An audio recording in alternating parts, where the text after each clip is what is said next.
When we think about what makes a great coach, our minds usually jump to things like strategy, drills, and discipline, right? But what if the most powerful tool in a coach's arsenal isn't a playbook, but their own genuine personality? Today, we're going beyond the whistle to really dig into the power of authentic coaching. Go on, take a second. What's the first thing you see? Is it somebody with a headset just pacing the sidelines like crazy? Or maybe it's that intense, screaming face during a halftime locker room speech. Whatever that image is, hold on to it. We're about to put it right under the microscope. So that image you're picturing, well, chances are it's built on some really powerful, but honestly, often misleading stereotypes. The thing is, there are these common misunderstandings about what coaching is, and they can actually stop leaders from being as effective as they could be. So let's break some of these myths down. Yeah, the classic, the archetype. This is the coach we've all seen in the movies, right? The authoritarian figure who just rules with an iron fist. Their voice is the only one that matters. Their word is absolute law, and their intensity is cranked up to 11, all the time. But is that really what it takes to get the best out of people? And all those classic movie coach moments feed into these myths. This idea that you have to be the toughest one out there, that showing any real emotion is a sign of weakness, that it's always my way or the highway. And of course, that the only thing that matters at the end of the day is the final score. But this kind of thinking creates a super limited style of leadership that's really all about control, not connection. Okay, so if that old tough guy model is just a myth, what's the alternative? Well, now we're going to explore a completely different approach. It's called authentic coaching. And really, it's a huge shift in perspective. It's about moving away from playing a role and toward being your true self. The definition here is pretty simple, but wow, the implications are massive.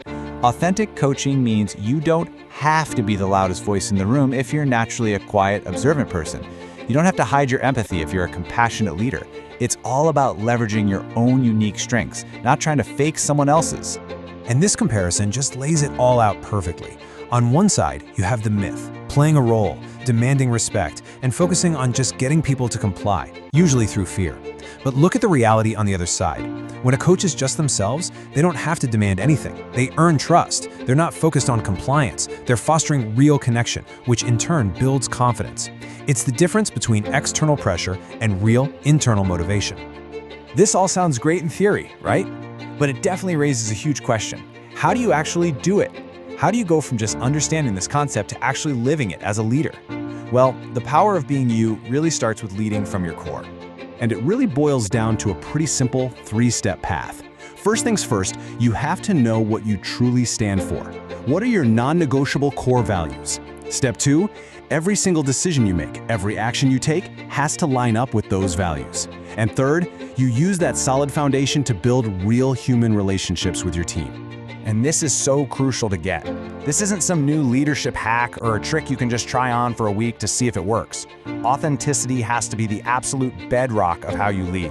It's the solid ground that everything else, all your strategies, all your decisions, and all your relationships are built on. So this all brings us to the most important question of all.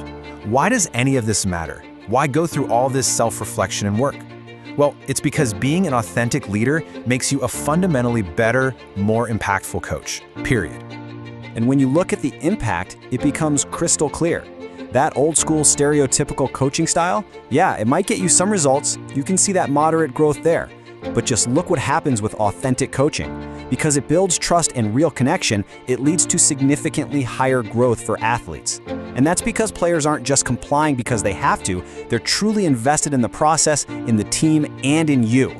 And this quote just gets right to the heart of it. The whole goal is to help each coach become a stronger leader who shows up to their athletes in an authentic way. It's not about changing who you are to fit a mold, it's about becoming a stronger leader by being exactly who you are. I think this idea of an iceberg really brings it all home. The wins, the losses, the trophies, that's the stuff everyone sees. That's just the tip of the iceberg. But the real work, the massive foundation that's holding everything up under the surface, that's all built on trust, on growth, and on connection. And that foundation can only be truly strong when a coach leads from a place of authenticity. And that's the thought I really want to leave you with. An authentic coach understands that these two things aren't separate. In fact, by focusing on building better people through trust and genuine connection, you will almost always end up building better players as a result. So what kind of coach do you want to be?